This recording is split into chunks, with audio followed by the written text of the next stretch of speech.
Buenas noches, muchas gracias por la invitación y el gusto de estar con ustedes.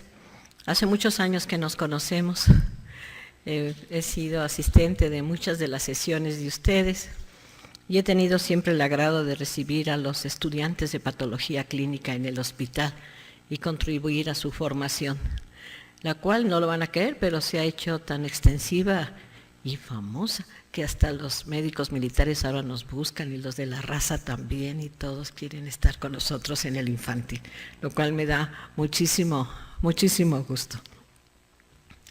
Vamos a hablar un poco de en defensa, así le he puesto, del diagnóstico etiológico. ¿Qué ha sucedido? ¿Por qué no hacemos ya diagnóstico etiológico? ¿Por qué a las parasitosis ya las hemos olvidado? ¿Por qué ya no las diagnosticamos? ¿Por qué ya no están incluidos los laboratorios de parasitología dentro del capítulo de análisis clínicos en los hospitales? ¿Qué sucede? ¿Eso qué beneficios? ¿En qué repercute? ¿Cuáles serían los problemas que se van a presentar con esto? De esto quisiera yo hablarles un poco.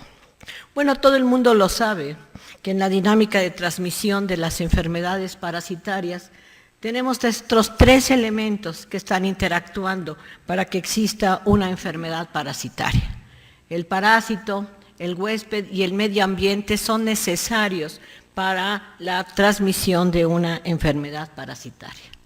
Por lo tanto, cuando nosotros hacemos un diagnóstico de una enfermedad parasitaria, pues también tenemos que recurrir a estos tres puntos y entonces hacemos diagnóstico epidemiológico, diagnóstico clínico y diagnóstico etiológico. Es decir, tenemos que reunir también estas tres condiciones y estos tres elementos para concretar un diagnóstico integral cuando se trata de atención médica.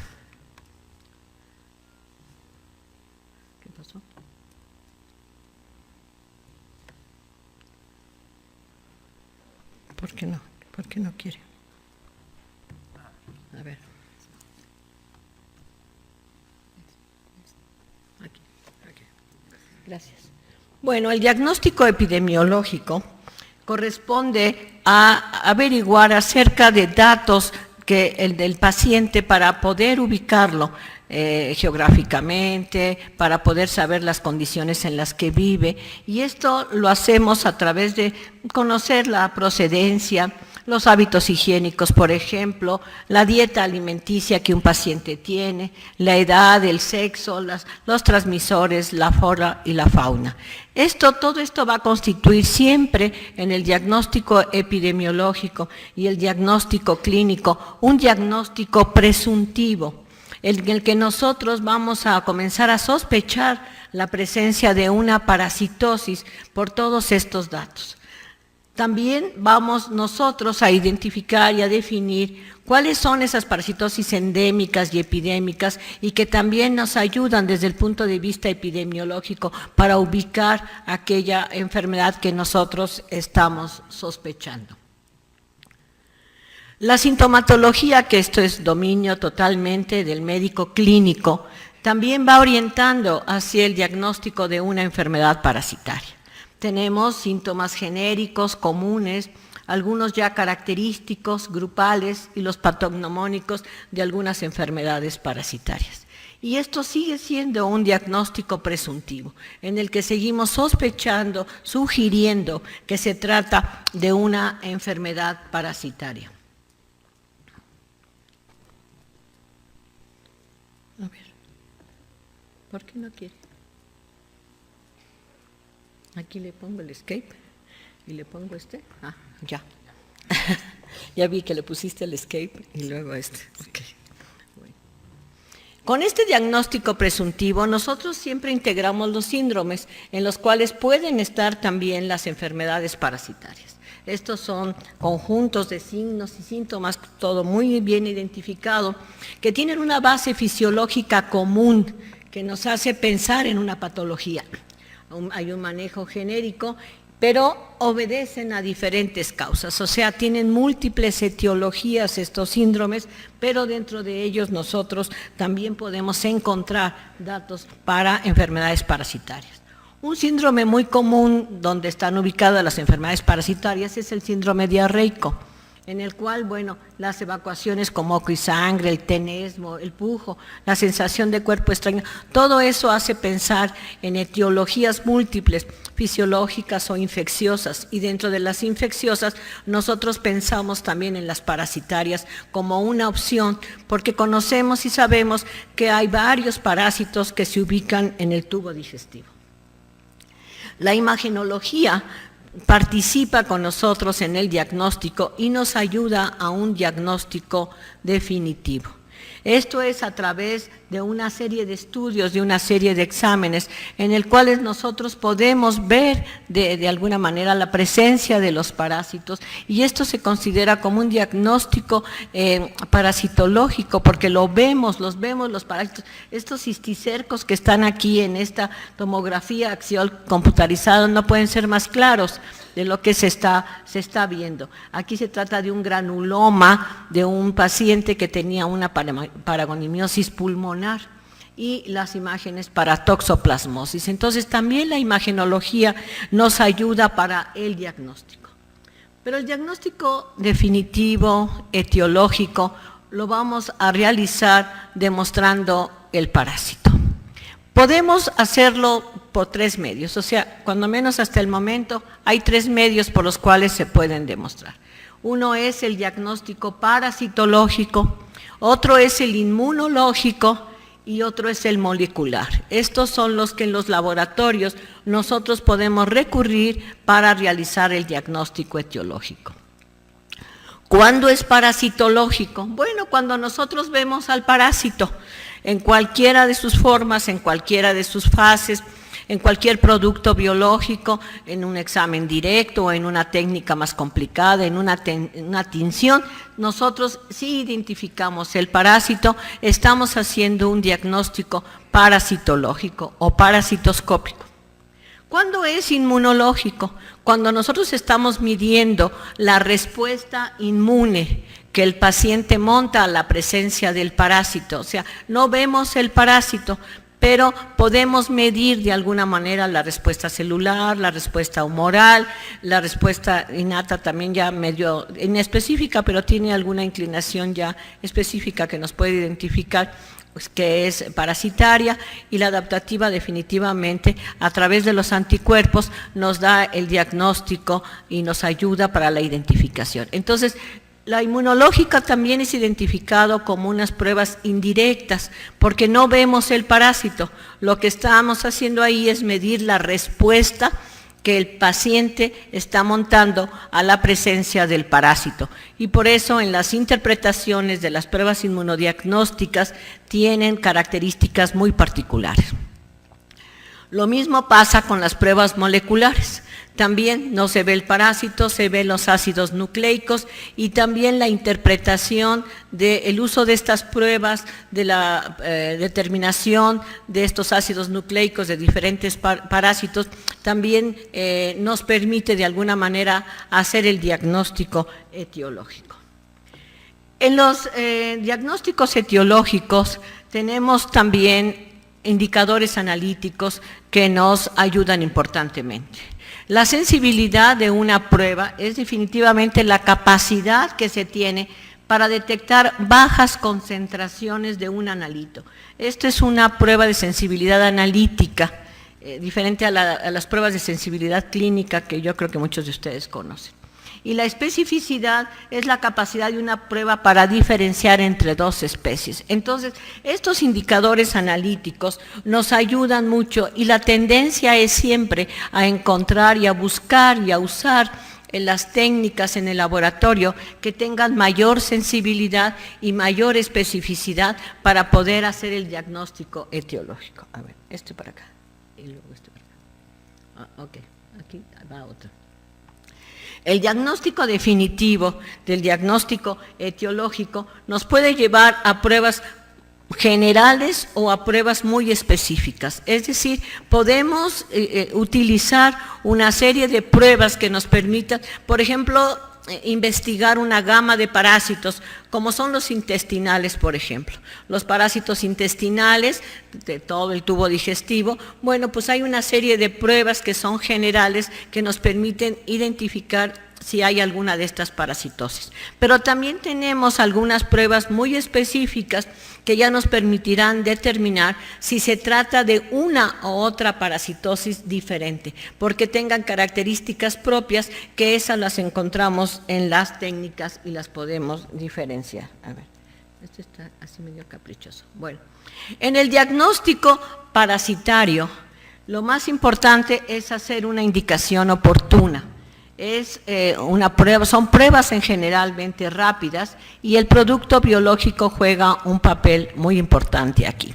De tal manera que nosotros en el laboratorio solicitamos ciertas pruebas, llevamos el material y el producto y tenemos la seguridad de que van a observar y nos van a reportar la presencia de parásitos. Yo creo que ya todos ustedes hicieron aquí una evaluación con estos parásitos y ya los identificaron de alguna manera, porque tienen características muy particulares en las cuales nos permiten su identificación.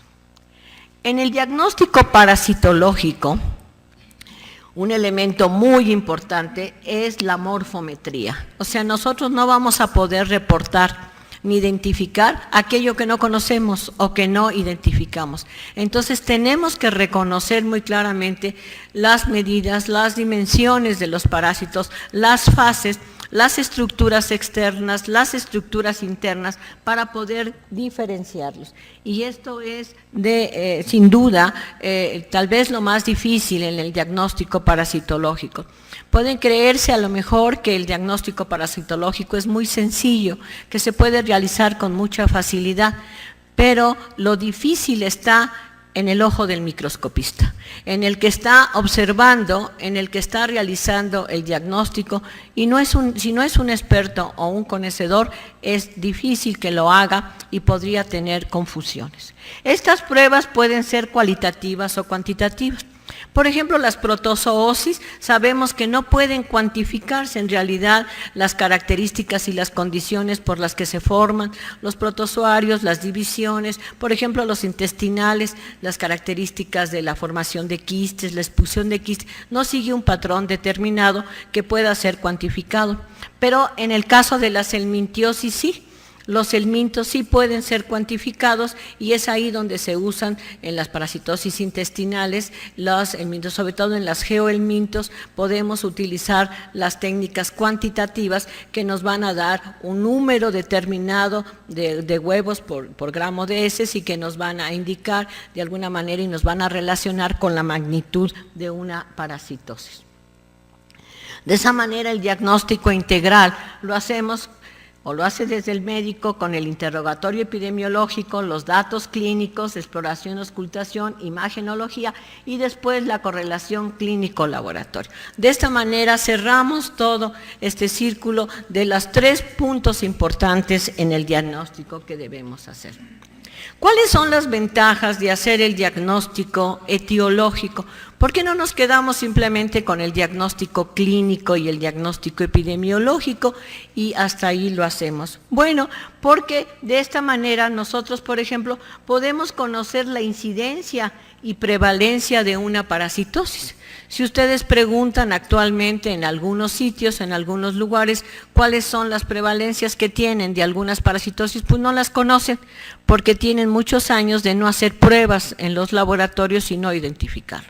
Si vamos, por ejemplo, a algunos lugares de provincias, si usted desea hacer un trabajo de investigación y poner en los primeros renglones de la introducción la importancia que tiene esa enfermedad parasitaria, resulta que no encuentra trabajos que la mencionen, que mencionen la importancia que de ella no lo tenemos. El boletín epidemiológico de la Secretaría de Salubridad, que era la que nos daba más información, resulta que ahora los ha agrupado ahí en una clave, los pone por nombres y dice las protozoosis intestinales, las parasitosis intestinales, las tisulares, y es todo lo que menciona para eso. Entonces, nos estamos perdiendo definitivamente de conocer la incidencia y la prevalencia de las enfermedades parasitarias en nuestro país.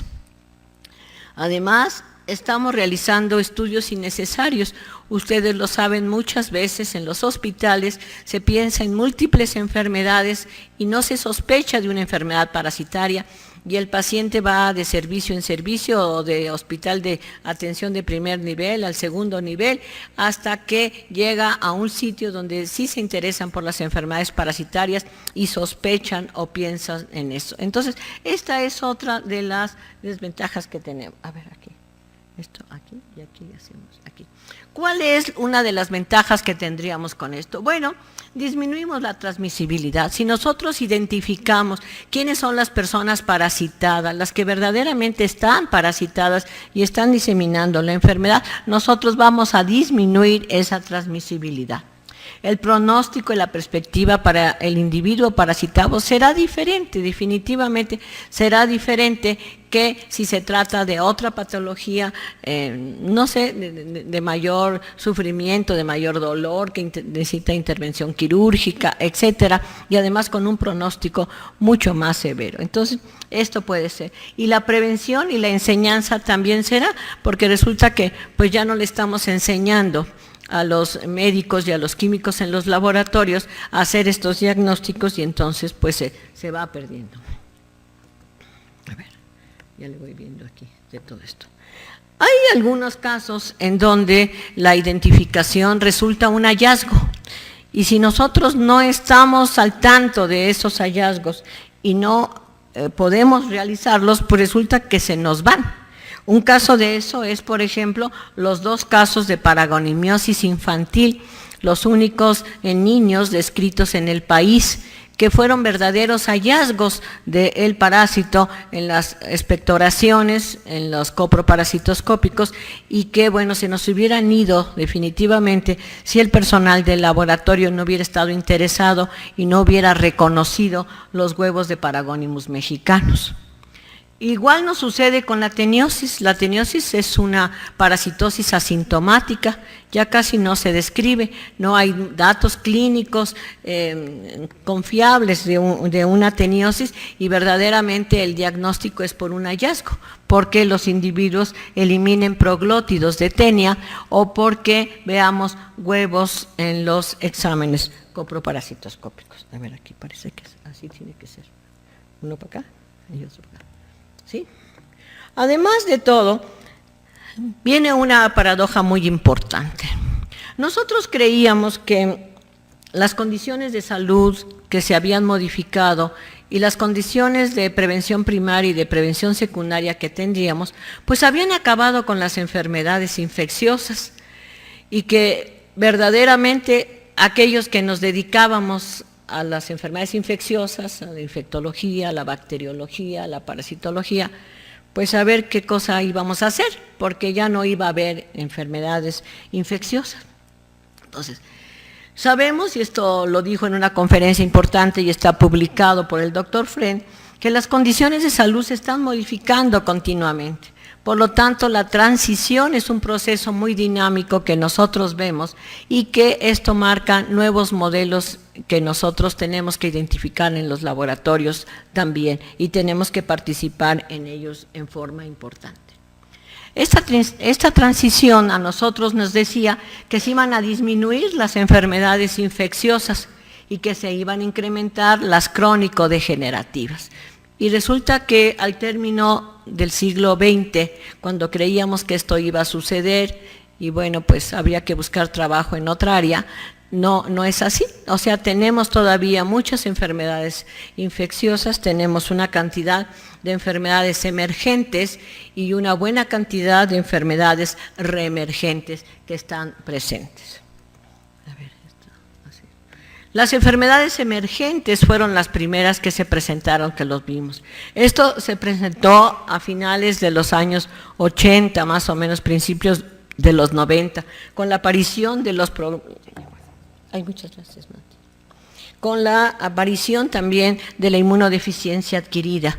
Y nosotros encontramos parasitosis que no sabíamos, o que eran una zoonosis que habíamos estudiado en casos de animales, pero que no conocíamos casos humanos, y de esa manera se comenzaron a describir los primeros casos de la criptosporidiosis, de la ciclosporosis y de la blastocistosis. Entonces, si los laboratorios no hubieran estado atentos al diagnóstico de estas enfermedades, nosotros no hubiéramos sabido qué pasaba con estas enfermedades emergentes.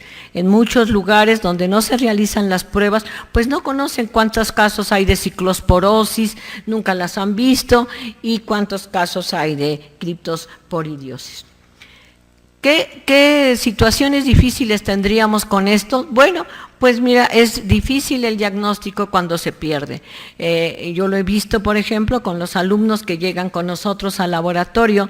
Hace tanto que ya no ven las pruebas, que ya no ven un frotis de sangre con plasmodium, por ejemplo, que ya no lo saben identificar, que de ninguna manera está ya en sus condiciones para identificar. ¿Cuáles son las limitaciones que puede tener el diagnóstico etiológico para nosotros? Bueno, porque podemos tener falsas positivas y falsas negativas, eso todos lo sabemos. O sea, podemos nosotros reportar algo como positivo cuando verdaderamente el paciente no tiene el parásito, y por lo contrario podríamos pasar por alto un parásito cuando el individuo está parasitado. Y esto puede ser por el desconocimiento que se tenga de las pruebas y por la falta de práctica que nosotros tenemos. Por ejemplo, sabemos de casos como los de Naegleria, lo de la meningoencefalitis amibiana primaria, que se diagnostica muy poco, que hay muy pocos casos publicados en el país, y son verdaderamente pocos casos los que existen, o hay dificultad para el diagnóstico y no sabemos hacer el diagnóstico y por eso no los identificamos. Eso sería. Igual nos pasa con ciclosporosis. La ciclosporosis vemos que hay unos cuantos casos publicados que difícilmente lo ven y porque no lo distinguen y no lo conocen en el laboratorio. Ay, a ver, y luego no. Otra limitación a veces es la disponibilidad de ciertas pruebas diagnósticas. Por ejemplo, en el caso de la enfermedad de Chagas, pues no todo mundo tiene triatominos en cautiverio para poder realizar un genodiagnóstico en sus laboratorios. Entonces esas pruebas pues las desconocen. Pueden hacer una prueba inmunodiagnóstica muy útil para el diagnóstico de la enfermedad de Chagas, pero pues no disponen de esto. Entonces, ¿ahí qué se hace o qué podemos hacer? Bueno, siempre se puede recurrir a los sitios de investigación en parasitología que trabajan sobre áreas muy definidas, y bueno, uno le puede pedir triatominos sanos para realizar una prueba y siempre están dispuestos a darlos, porque ellos también requieren y necesitan de casos humanos para identificar. Entonces, esta sería una limitación, no se tienen los triatominos, no se puede realizar la prueba. Por ejemplo, para el caso de criptosporidiosis, normalmente la criptosporidiosis es una protozoosis intestinal, vive en el duodeno. Pero es tan pequeños los oquistes cuando son eliminados que no se identifican fácilmente en los exámenes coproparasitoscópicos habituales, los de flotación o los de sedimentación que realizamos en los laboratorios, sino requerimos de una tinción especial, de la tinción de Kinju, que tiñe en rojo los oquistes. Esta es una tinción ácido alcohol resistente que permite que los oquistes se tiñan con la fuchsina básica y que luego al ser decolorados quedan ya teñidos intensamente. Entonces, esta técnica requiere elaboración independiente del coproparasitoscópico normal, diríamos, que se realizan en los laboratorios.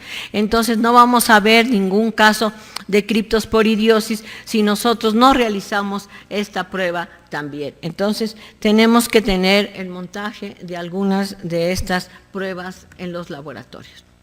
Bueno, también tenemos limitaciones ahora y lo sabemos que, bueno, las parasitosis también han variado tenemos una transición parasitaria importante. Aquí están varios compañeros, así como de mi generación, así de cuando éramos estudiantes y de generación, y si nosotros vemos nuestros libros de parasitología, cuando estudiamos la especialidad hace algunos poquitos de años, resulta que ya no tiene nada que ver con los libros de parasitología actual. ¿Por qué? Porque las parasitosis han variado, o sea, ahora ya no son las mismas parasitosis que nosotros estudiamos, o han disminuido en frecuencia, o ya se estudian poco, y tenemos otras parasitosis que están ocupando esos lugares.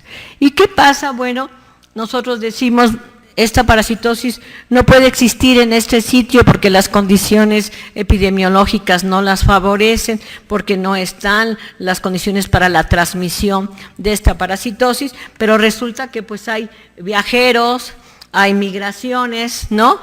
Hay zoonosis, y todo esto está favoreciendo que las parasitosis aparezcan en individuos. Nosotros no lo creíamos. Yo estuve en Tijuana en el Congreso Nacional de los Químicos Clínicos, que se habló de algunas cosas de parasitología y se dio un curso, y ellos decían, bueno, es que aquí en Tijuana, tan lejos del mundo, nosotros tenemos parasitosis de toda la República porque nos llegan gentes de todas partes. Entonces, llegan de todos lados y nosotros nos sorprendemos de encontrar algún parásito que creemos que solo puede estar en Chiapas o solo puede estar en Oaxaca, y resulta que, bueno, ya migró junto con su huésped, con la intención también de pasar al otro lado. Entonces, esto lo vemos ya muy frecuentemente.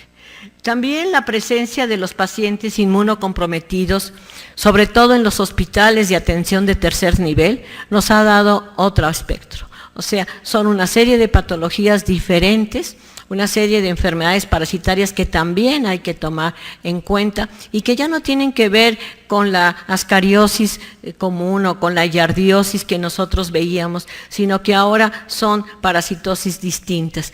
Ahí están las microsporidias, que ahí nos andamos peleando con los micólogos y parece que finalmente se van a quedar los micólogos con las microsporidias, pero está este grupo muy grande, todavía así como de protozoarios, y están, nosotros podemos encontrar los pacientes inmunocomprometidos ahora en los hospitales de atención de tercer nivel. Pues si tienen diarrea, si tienen dolor torácico, si tienen expectoraciones, hay que buscar parásitos y que son raros y que son difíciles de identificar si no conocemos o cuando menos no lo sospechamos. En las guarderías nos está pasando lo mismo. Niño con diarrea de guardería siempre tenía giardia, no había pierde. O sea, pero resulta que ahora no.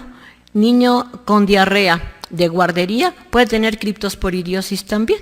Es muy, muy frecuente la criptosporidiosis en las guarderías, y si no se busca, si no se hacen los estudios, no se llega al diagnóstico. Y el tratamiento habitual que se le puede dar para la giardiosis, pues no es el mismo que sirve para la criptosporidiosis. Entonces, estos son, a ver, ¿quién sabe que estaba de caprichosa? Bueno, las pruebas inmunodiagnósticas es la otra opción que nosotros tenemos para el diagnóstico en el laboratorio. Ahí está íntimamente relacionado a la evolución de las parasitosis, al tiempo, las características, las condiciones, la patología y el paciente. Aquí en estos casos podemos tener muchísimos cambios, muchas modalidades dependiendo de las condiciones mismas del paciente, pero también ahí vamos a encontrar con facilidad que estas parasitosis están presentes y nosotros las tenemos que investigar. Tenemos una cantidad de pruebas inmunodiagnósticas que nos ayudan en el caso de las parasitosis, o sea, tenemos muchísimas pruebas, algunas tal vez ya menos frecuentes porque sean muy laboriosas en los laboratorios, pero miren, por ejemplo, las pruebas de ELISA son muy fáciles de realizar en los laboratorios. Inmunofluorescencia todavía se hace en los laboratorios, es fácil de hacer, solo se requiere tener un microscopio de luz ultravioleta, y las pruebas de Western blot también las hacemos, y con la gran ventaja las pruebas de Western blot, que ahora podemos subdividir los antígenos en fracciones y poder identificar cuál de ellos, y tienen una asociación importante a veces con las condiciones del paciente, con si es aguda, si se trata de una parasitosis crónica, reciente, etcétera, y que nos puede ayudar para el diagnóstico. Las pruebas de intradermorreacción nunca se han considerado diagnósticas en parasitología, pero cuando son positivas, importantemente positivas, y a esto se le agregan datos epidemiológicos y datos clínicos, definitivamente son muy, muy sugestivas de tratarse de una parasitosis.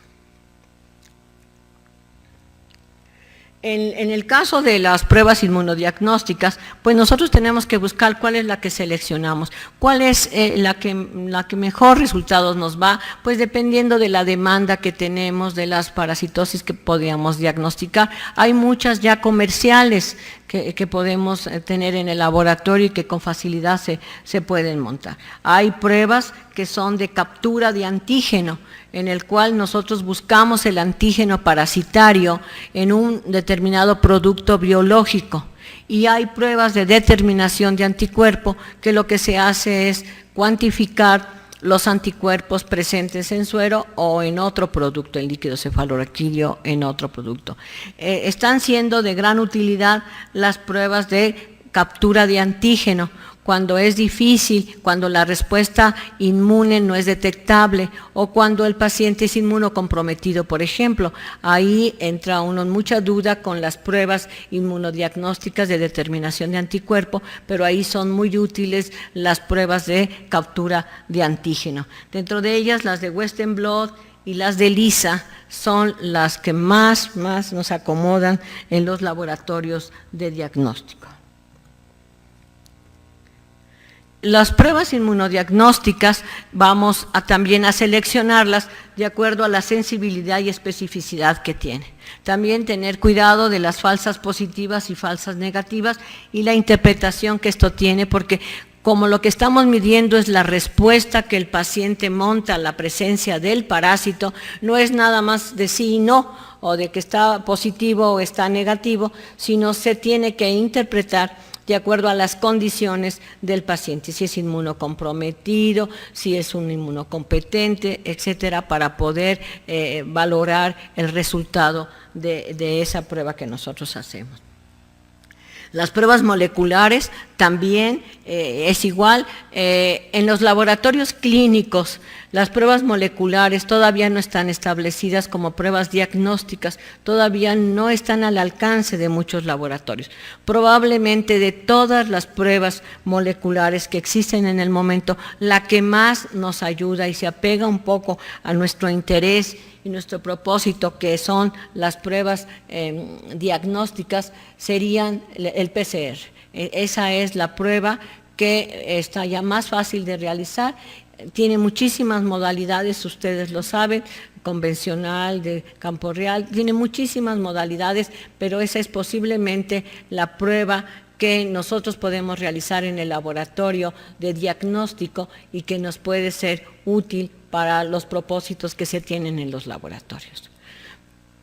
Bueno, esto es algo que creo que nos atañe a todos, en el cual, bueno, nosotros estamos muy comprometidas en los sistemas de salud, nuestros propósitos son siempre restaurar la salud, pero yo creo que nosotros también debemos estar un poco más comprometidos con la medicina preventiva y en eso incluye el que nosotros hagamos una detección temprana de individuos parasitados para que puedan fácilmente ser tratados y cortar la transmisión que estos puedan hacer. Entonces, esto es algo que, no sé, a lo mejor, como lo dice el título, pues es en defensa del diagnóstico etiológico. O sea, yo sigo defendiendo que se haga el diagnóstico etiológico, que no se dé tratamiento al paciente simple y sencillamente porque por datos clínicos se sospecha, sino que se avance un poquito más y se realicen las pruebas etiológicas para poder saber el nombre y apellido del culpable. Y entonces eso va a facilitar más el tratamiento para el paciente y todas las situaciones que se vean de ello. Creo que es la última que tenemos en esto. Muchas gracias.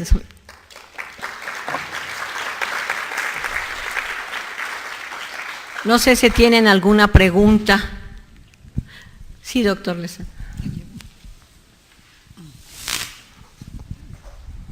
Gracias. Rosita, ya en otras ocasiones te he manifestado mi inquietud por este fenómeno que está ocurriendo de querer hacer medicina preventiva metiendo cucharadas de antiparasitarios a los chamacos en las escuelas, lo cual en lo personal me parece un grave error, porque precisamente es una de las causas que ha desviado el diagnóstico clínico de las parasitosis. Y otra parte muy importante, y que además tú eres una de las personas que más contribuye a la educación en parasitología, es porque tú no puedes manejar todo el universo de un país como el nuestro, en donde un gran porcentaje de las gentes están parasitadas, ¿no? Y por los resultados de los programas de evaluación, nos hemos dado cuenta que existe como diría Cantinflas, una falta de desconocimiento de las parasitosis, porque pues reciben una muestra de una amiba y reportan un tráiler, ¿no? Reportan muchísimas otras cosas que no son. Y esa preocupación yo la estoy llevando a que los colegios, asociaciones, sociedades que manejan la parasitología, lo que tú haces en la Sociedad Mexicana de Parasitología, lo que nosotros hacemos en la Asociación Mexicana de Patología Clínica, para enseñar, creo que es el mejor camino para conseguir las metas que tú acabas de poner aquí. Yo te agradezco, como siempre, que nos des la luz en el terreno parasitológico y muchas gracias por tu ponencia. Muchísimas gracias, gracias. ¿Algún comentario, alguna otra pregunta? ¿Alguna otra pregunta? El doctor Rivera. Gracias. Bueno, pues yo también, desde luego, te felicito, Rosy, por esta plática tan interesante y además tan llevada en una forma tal que pues no se duerme uno, ¿verdad? Porque le pones mucho interés. Y la última transparencia que nos pasaste, que se refiere a las pruebas moleculares, en sí, ¿por qué se le llama molecular?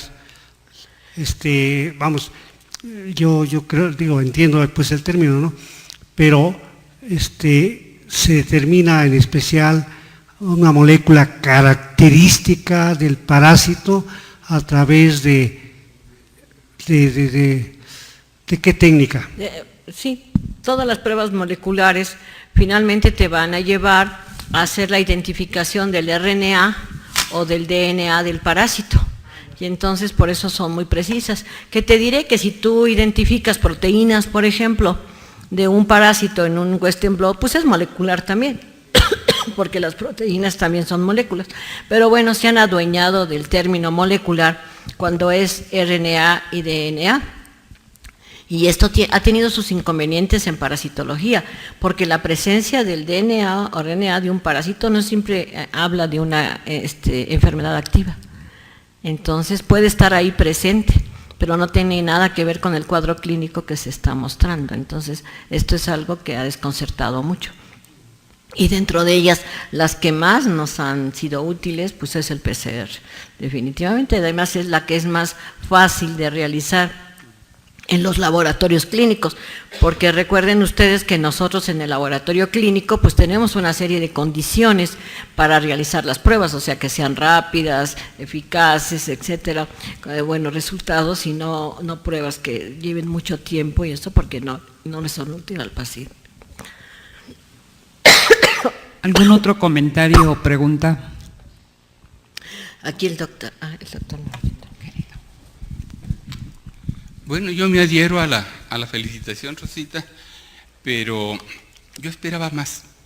Sí. Yo hubiera querido que insistieras mucho, pero muchísimo más en las pruebas que habitualmente hacemos en los laboratorios desde tiempo atrás y que nos permiten establecer diagnósticos diferenciales sustanciales, como por ejemplo el tamizado de heces.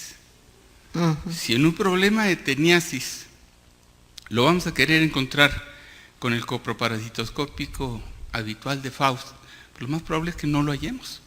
Pero si se hace el tamizado, vamos a tener incluso la oportunidad, no solo de decirle que el problema es una teniasis, sino que si es tenia solium o es tenia saginata, que desde el punto de vista tanto de su gravedad como de su aspecto epidemiológico, pues son diametralmente opuestas, y que la teniasis solium implica problemas de cisticercosis, etcétera, ¿sí? Por otra parte, tenemos también, la gama de recursos que lo que yo siempre he insistido en cuanto a pruebas parasitoscópicas es que son muy económicas, muy accesibles y muy específicas. Hablo del raspado perianal, hablo del tamizado, hablo de las pruebas con tinción de Kinju. Podemos señalar también las pruebas simples cuantitativas como el CATO-CATS, o sea que en realidad el recurso parasitológico en cuanto a técnicas diversas es amplísimo, y creo que vale la pena lo que tú señalas, insistir en las asociaciones, tanto de parasitología como de patología clínica, que nos lancemos a rescatar esto, porque no es justo que estemos en cierta forma jalados por la industria del diagnóstico a que nos lleven a las pruebas moleculares, a las pruebas sofisticadas, cuando tenemos recursos mucho más económicos e igualmente sensibles y específicos. Además, en muchos casos de las enfermedades parasitarias, el diagnóstico parasitológico sigue siendo el estándar de oro y no requiere de otras pruebas. Tienes razón en lo que me dices. Lo que pasa es que no me quise extender con todas las pruebas, porque tú sabes que son muchísimas pruebas de parasitología en el que, bueno, nos estaríamos aquí varias horas. Pero hay muchos recursos, o sea, para estas pruebas, y en los laboratorios uno contribuye un poquito. Yo creo que yo contribuyo un poquito con los cursos que se dan en el interior de la República, en el cual sí me encuentro. Yo les pregunto, a ver, ¿cuántos casos de criptosporidiosis han diagnosticado? Pues ninguno. A ver, ¿quién identifica blastocistitis homin? Ninguna. ¿No? O sea, todo esto, ¿por qué? Porque se ha perdido todas estas pruebas que nosotros realizábamos antes en los laboratorios y que se hacen. Y sí, probablemente, si me hubiera ido con detalle explicando cada una, pero bueno, tenemos muchos recursos de diagnósticos, de pruebas diagnósticas que todavía son de gran utilidad y que se utilizan, que son estándar de oro de muchas pruebas. Para malaria sigue siendo el frotis y la gota gruesa el estándar de oro, por más que le busquen por muchas cosas. Entonces, esto así es. Gracias. ¿Alguna otra pregunta o comentario? El doctor,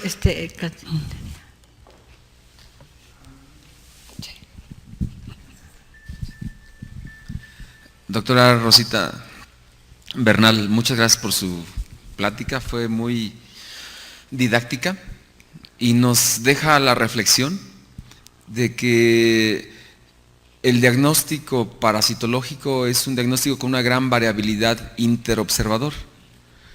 Cada vez se va perdiendo mucho la habilidad y la experiencia de la gente que está en el micro, porque cada vez tendemos más a dar tratamientos antes de llegar al diagnóstico como tal, y decimos, bueno, pues dale al vendasol de entrada, dale el medicamento de entrada antes de llegar al diagnóstico con nombre y apellido, ¿no?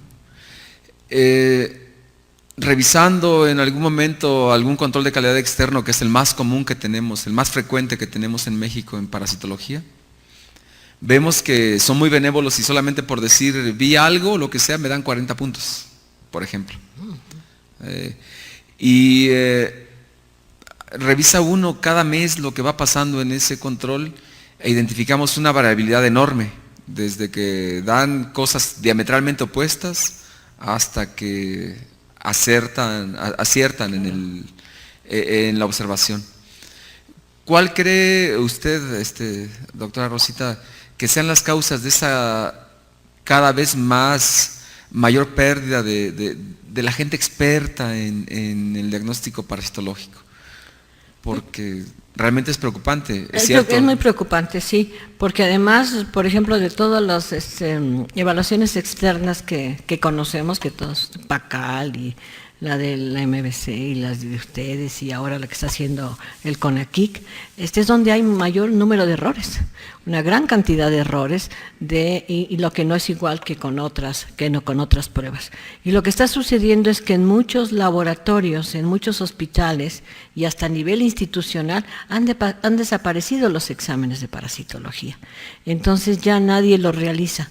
Entonces eso les ha perdido práctica para poder identificarlos.